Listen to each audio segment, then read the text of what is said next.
Allez, il volte.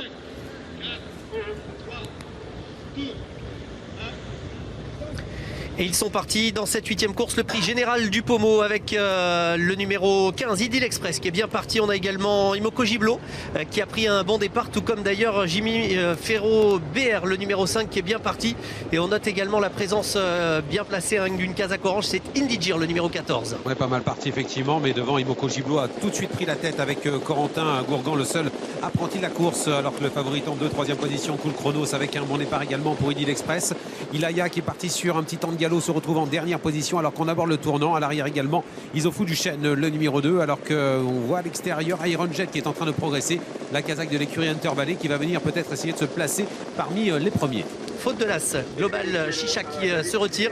À l'arrière-garde, on note la présence de Johan Le Bourgeois, au sulky d'Ilaya, et devant pour passer devant les tribunes, toujours Imoko Giblo, avec dans son dos Idyll Express. On note toujours la présence du favori, Cool Chronos, qui occupe une bonne place, tout comme Jimmy Ferro BR qui vient le long de la corde.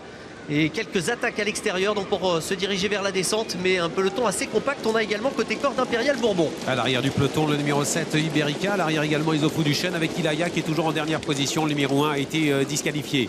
Iron Jet est le seul en 3e épaisseur depuis le début de cette course. Il essaie encore d'accélérer pour venir se placer parmi les premiers. Mais actuellement, c'est le bon cheval entraîné par Stéphane Bourlier, le numéro 10 Imoko Giblo qui est en tête avec dans son sillage Eric Raffin avec le numéro 15 Idyll Express. En bonne position également Nicolas Bazir qui reprend Cool Chronos, qui va laisser passer Björn Goop qui va pouvoir se rabattre. Alors qu'en 5-6e position, nous retrouvons le numéro 12, Beat Generation, qui se retrouve en bonne position avec également le numéro 14, Indy de Gir, casaque orange, qui attend au sein du peloton et en 2e épaisseur. Et Iron Jet qui a tenté de mettre la pression sur Imoko Giblo, qui a toujours solidement l'avantage. On retrouve Idyll Express qui voyage vraiment en première classe à cet instant. Jimmy Ferro BR qui vient sur une 3e ligne, sur une 4e ligne trotte toujours donc Impérial Mavon.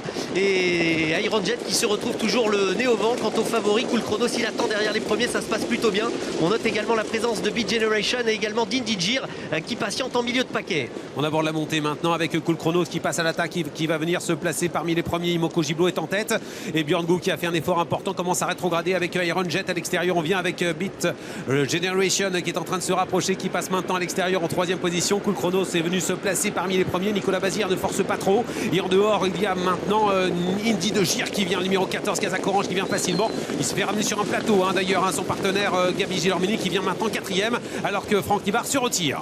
Il y a eu une drôle d'accélération et c'est un drôle d'Imoko Giblo qui a toujours l'avantage derrière Idyll Express qui cherche le passage à l'extérieur. Cool Chronos qui a été contré à cet instant. Ils sont tous extrêmement groupés. Jimmy Ferro BR, le numéro 5, patiente également derrière les premiers alors qu'Iron Jet tente de s'accrocher mais ça devient dur. Les concurrents qui abordent le tournant final et Imoko Giblo qui a toujours l'avantage. Il a drivé en pleine confiance son cheval, Nicolas Bazir, ce numéro 11 Cool Chronos, le favori qui contrôle, mais attention parce que le danger est peut-être dans son dos. Et à l'extérieur également un danger, Indigir qui vient l'attaquer. Mais attention à Idyll Express qui a des ressources alors qu'à l'extérieur on vient avec le numéro 6 Global Yankee qui est lancé par François Lagalleux qui vient vite. Le 16 également, Denis Zeti est en train de se rapprocher à l'extérieur. Est-ce qu'ils vont tenir les chevaux de tête? Indigir lutte pour la victoire avec Cool Chronos. Et voilà les étrangers qui viennent à l'extérieur. On se rapproche avec notamment le numéro 16 avec le 6 également. Et puis un boulet de canon, c'est le numéro 7 Iberica. Iberica qui laisse sur place tout le monde. Iberica qui est en train de réaliser une performance énorme en se détachant pour finir. Le 7 Iberica s'impose avec Clément du Val-d'Estaing. La 2e place est à voir entre Indigir et Donizetti à l'extérieur. À la victoire tout à la fin pour une Iberica qui a été flashée dans la phase finale. Elle a fini à la vitesse du vent pour dominer plaisamment et sûrement son sujet.